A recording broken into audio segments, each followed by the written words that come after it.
여러분 안녕하십니까. 마나임 뉴스입니다. 이 시간에는 성전 정화 시리즈 네 번째인데요. 반드시 다뤄야 될 주제입니다. 영적 가스라이팅. 여러분 영적 가스라이팅 많이 들어보셨죠? 범죄가 일어나거나 무슨 사건이 났을 때의 가스라이팅, 그런 얘기를 하고 있지 않습니까? 목사님 말에 순종하지 않으면 문제가 있다. 목사님 말에 반항을 하게 되면은 하나님으로부터 저주를 받는다.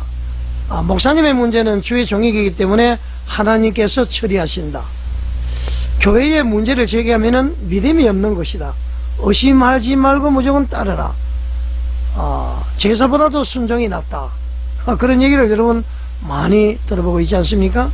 자전 이것은 이제 교권주의에 따른 터부까지 다 연결이 되어 있죠.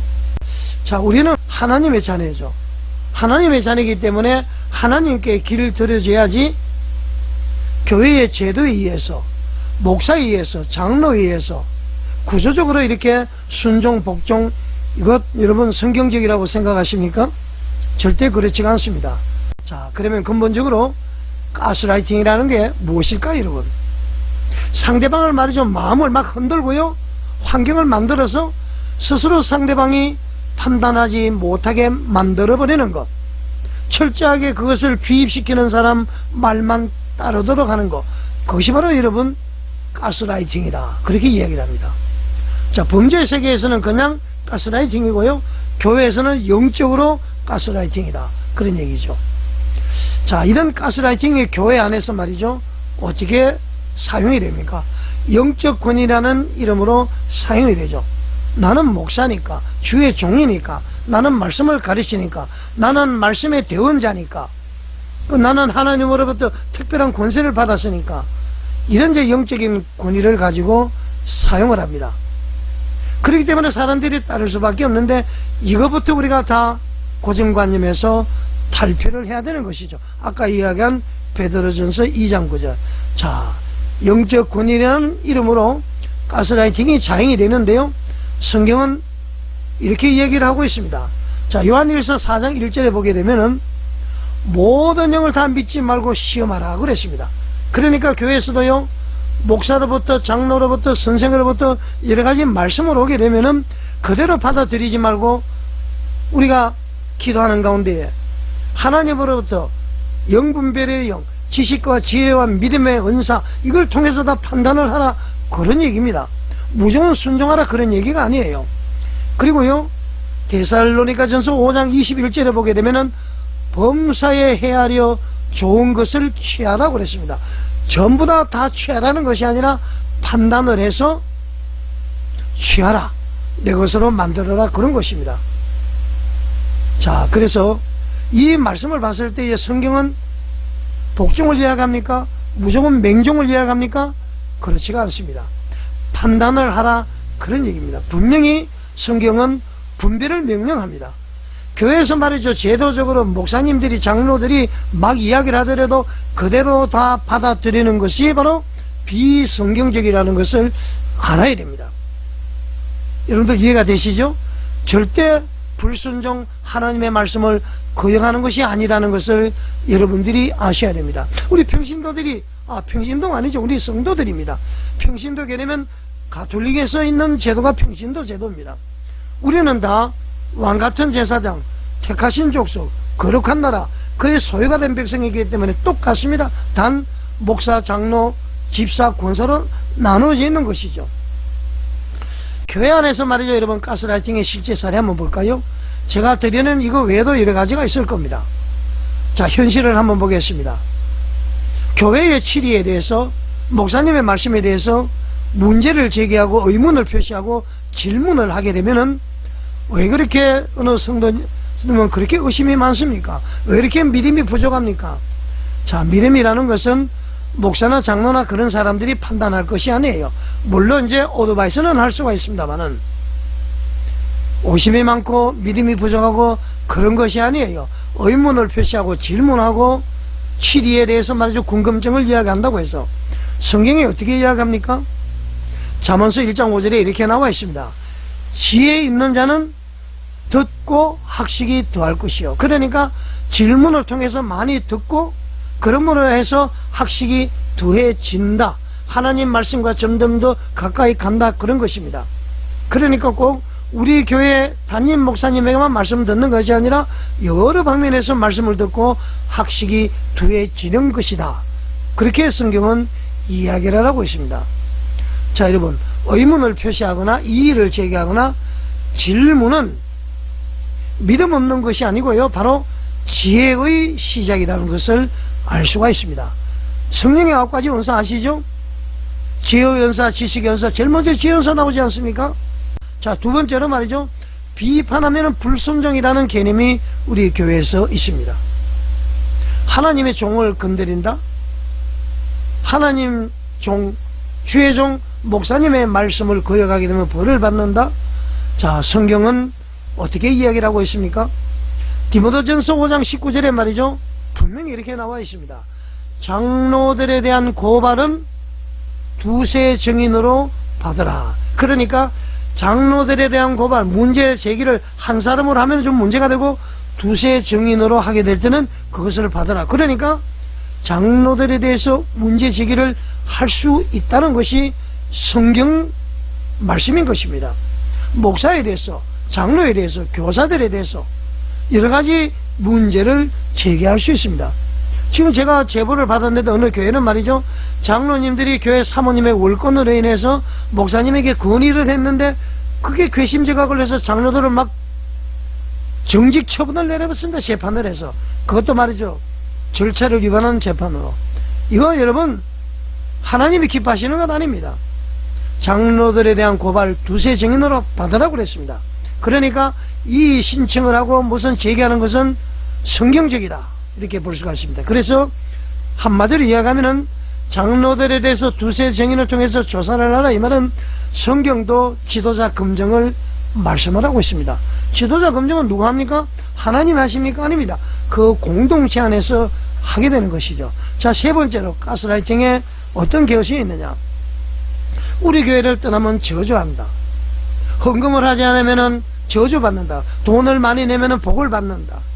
교회를 떠나면 망한다. 자, 여러분, 사실일까요? 하나님의 말씀에 거울에 이 말씀 한번 비춰볼까요?